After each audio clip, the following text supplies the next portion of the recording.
ஏழாம் அதிகாரம்.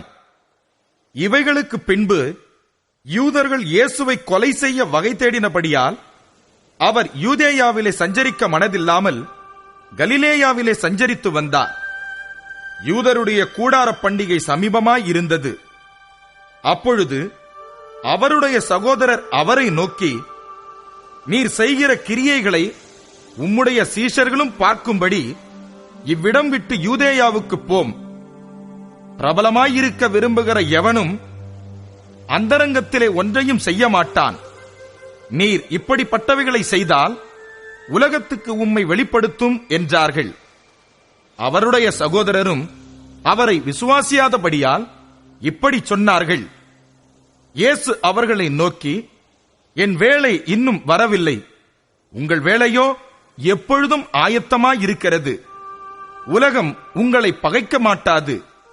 அதன் கிரியைகள் பொல்லாதவைகளாய் இருக்கிறதென்று நான் சாட்சி கொடுக்கிறபடியினாலே அது என்னை பகைக்கிறது. நீங்கள் இந்த பண்டிகைக்கு போங்கள், என் வேளை இன்னும் வராதபடியால் நான் இந்த பண்டிகைக்கு இப்பொழுது போகிறதில்லை என்றார்.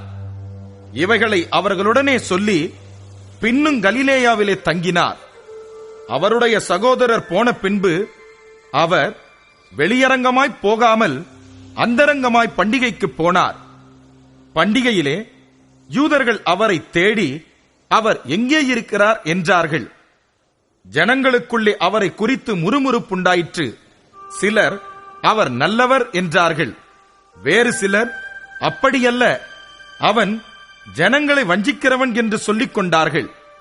ஆனாலும் யூதருக்கு பயந்திருந்ததினாலே ஒருவனும் அவரை குறித்து தாராளமாய் பேசவில்லை. பாதி பண்டிகையான போது இயேசு தேவாலயத்துக்கு போய் உபதேசம் பண்ணினார். அப்பொழுது யூதர்கள், இவர் கல்லாதவராய் இருந்தும் வேத எழுத்துக்களை எப்படி அறிந்திருக்கிறார் என்று ஆச்சரியப்பட்டார்கள்.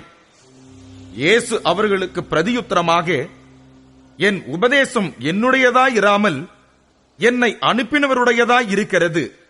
அவருடைய சித்தத்தின்படி செய்ய மனதுள்ளவனெவனோ அவன் இந்த உபதேசம் தேவனால் உண்டாயிருக்கிறதோ நான் சுயமாய் பேசுகிறேனோ என்று அறிந்து கொள்ளுவான்.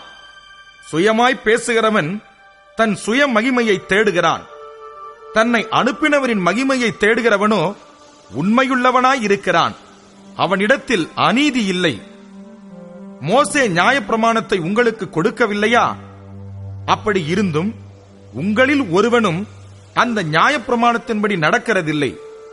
நீங்கள் ஏன் என்னை கொலை செய்ய தேடுகிறீர்கள் என்றார்.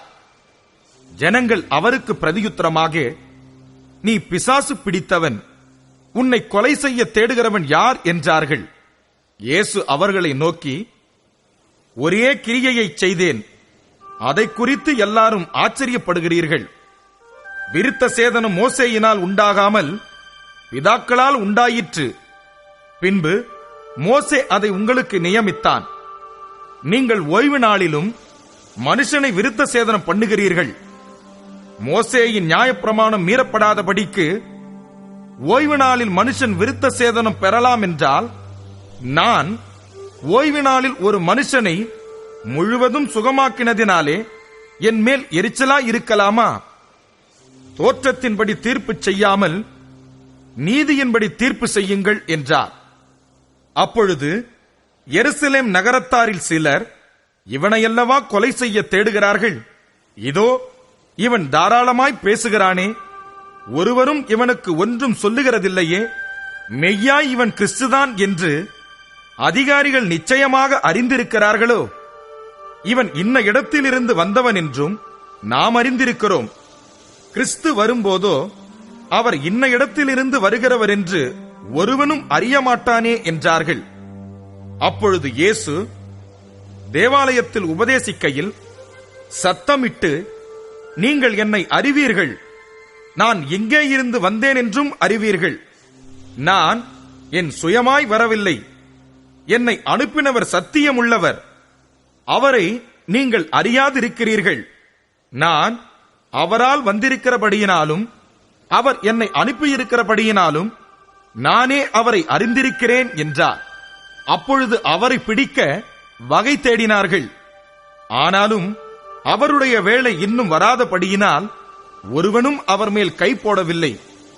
ஜனங்களில் அநேகர் அவரை விசுவாசித்து, கிறிஸ்து வரும்போது இவர் செய்கிற அற்புதங்களை பார்க்கிலும் அதிகம் செய்வாரோ என்றார்கள்.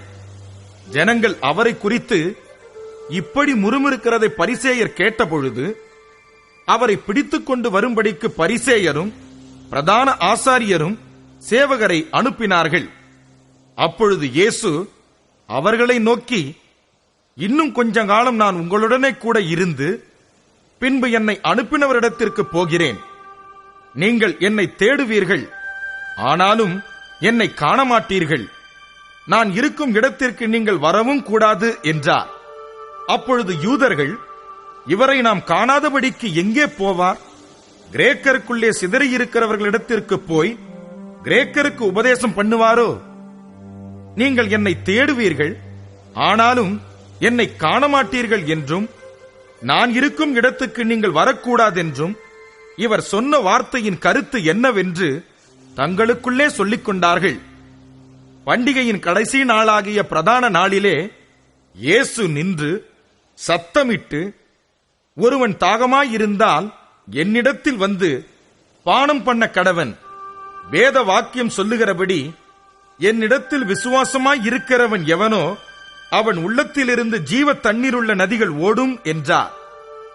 தம்மை விசுவாசிக்கிறவர்கள் அடையப் போகிற ஆவியை குறித்து இப்படி சொன்னார். இயேசு இன்னும் மகிமைப்படாதிருந்தபடியினால் பரிசுத்த ஆவி இன்னும் அருளப்படவில்லை. ஜனங்களில் அநேகர் இந்த வசனத்தை கேட்டபொழுது, மெய்யாகவே இவர் தீர்க்கதரிசியானவர் என்றார்கள். வேறு சிலர், இவர் கிறிஸ்து என்றார்கள். வேறு சிலர், கிறிஸ்து கலிலேயாவில் இருந்தா வருவார்? தாவீதின் சந்ததியிலும் தாவீது இருந்த பெத்லகேம் ஊரிலும் இருந்து கிறிஸ்து வருவார் என்று வேத வாக்கியம் சொல்லவில்லையா என்றார்கள். இவ்விதமாக அவரை குறித்து ஜனங்களுக்குள்ளே பிரிவினை உண்டாயிற்று. அவர்களில் சிலர் அவரை பிடிக்க மனதாயிருந்தார்கள். ஆகிலும் ஒருவனும் அவர் மேல் கை போடவில்லை. பின்பு அந்த சேவகர் பிரதான ஆசாரியரிடத்திற்கும் பரிசேயரிடத்திற்கும் திரும்பி வந்தார்கள். இவர்கள் அவர்களை நோக்கி, நீங்கள் அவனை ஏன் கொண்டு வரவில்லை என்று கேட்டார்கள். சேவகர் பிரதியுத்தரமாக, அந்த மனுஷன் பேசுகிறது போல ஒருவனும் ஒரு காலம் பேசினதில்லை என்றார்கள். அப்பொழுது பரிசேயர், நீங்களும் வஞ்சிக்கப்பட்டீர்களா? அதிகாரிகளிலாவது பரிசேயரிலாவது யாதாம் ஒருவர் அவனை விசுவாசித்ததுண்டா? வேதத்தை அறியாதவர்களாகிய இந்த ஜனங்கள் சபிக்கப்பட்டவர்கள் என்றார்கள். ராத்திரியிலே அவரிடத்திற்கு வந்தவனும் அவர்களில் ஒருவனுமாகிய நிக்கோதேமு என்பவன் அவர்களை நோக்கி, ஒரு மனுஷன் சொல்வதை கேட்டு அவன் செய்கைகளை அறிகிறதற்கு முன்னே அவனை ஆக்கினைக்குட்படுத்தலாம் என்று நம்முடைய நியாயப்பிரமாணம் சொல்லுகிறதா என்றான். அதற்கு அவர்கள், நீரும் கலிலேயனோ? கலிலேயாவில் இருந்து ஒரு தீர்க்கதரிசியும் எழும்புகிறதில்லை என்பதை ஆராய்ந்து பாரும் என்றார்கள்.